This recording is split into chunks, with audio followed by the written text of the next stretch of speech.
the bitter winter of December 1776, the American Revolution was gasping for breath, and the future of a nation that did not yet exist hung by a thread. George Washington, the commander of the Continental Army, found himself leading a force that was battered, broken, and on the verge of collapse. The year had begun with high hopes, with the Declaration of Independence signed just months earlier, but reality struck hard. Washington's army had suffered devastating defeats in New York, outmaneuvered and outnumbered by the professional British forces and their Hessian allies. Thousands of American soldiers deserted, discouraged by hunger, cold, and hopelessness. Those who remained were ill-equipped, wrapped in rags instead of uniforms, many without shoes, their feet bleeding as they marched through snow and ice. Supplies were scarce, morale was crumbling, and enlistments were expiring at the end of the year, threatening to leave Washington with no army at all. The British, confident in their strength, believed victory was inevitable. Even in the colonies, many began to doubt whether independence was possible, whispering that the rebellion had been a mistake. In the face of this despair, Washington understood that if he did not act boldly, the revolution would die before it had truly begun. He devised a plan so daring that many of his own men thought it was madness. A surprise attack on the Hessian garrison at Trenton, New Jersey. The Hessians were professional German mercenaries hired by the British Crown, and they had a reputation for toughness and discipline. Yet Washington saw their weakness.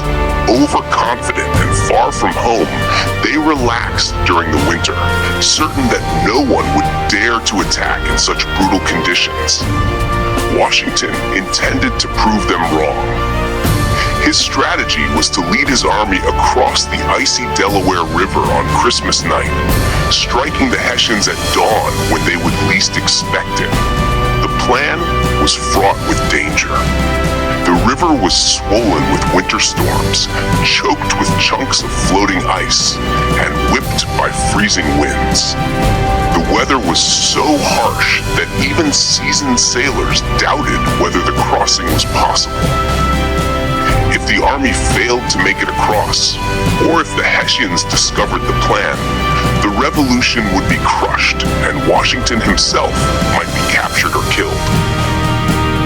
But Washington knew that without a bold victory, the cause of liberty would perish anyway, and so he pressed forward. On the evening of December 25th, 1776, as the Hessians feasted and drank in Trenton, Washington gathered his weary men on the banks of the Delaware.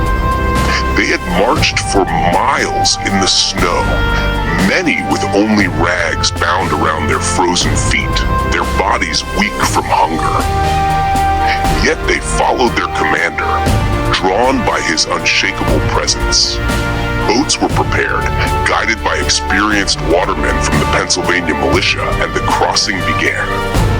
The river roared with icy currents, the wind howled, and sleet stung the soldiers' faces as they pushed off into the darkness. Horses whinnied in fear as they were loaded into boats, and heavy cannons had to be ferried across on makeshift rafts. Men slipped and fell on the icy banks, and some nearly drowned in the black waters. Hours dragged by, and the blizzard worsened, but Washington would not allow retreat. He stood tall, his face set with determination, refusing to let despair seep into the ranks. By the time the entire army reached the New Jersey shore, it was near dawn. Exhausted, half frozen, but united by their commander's will, the Continental soldiers marched through snow and sleet toward Trenton.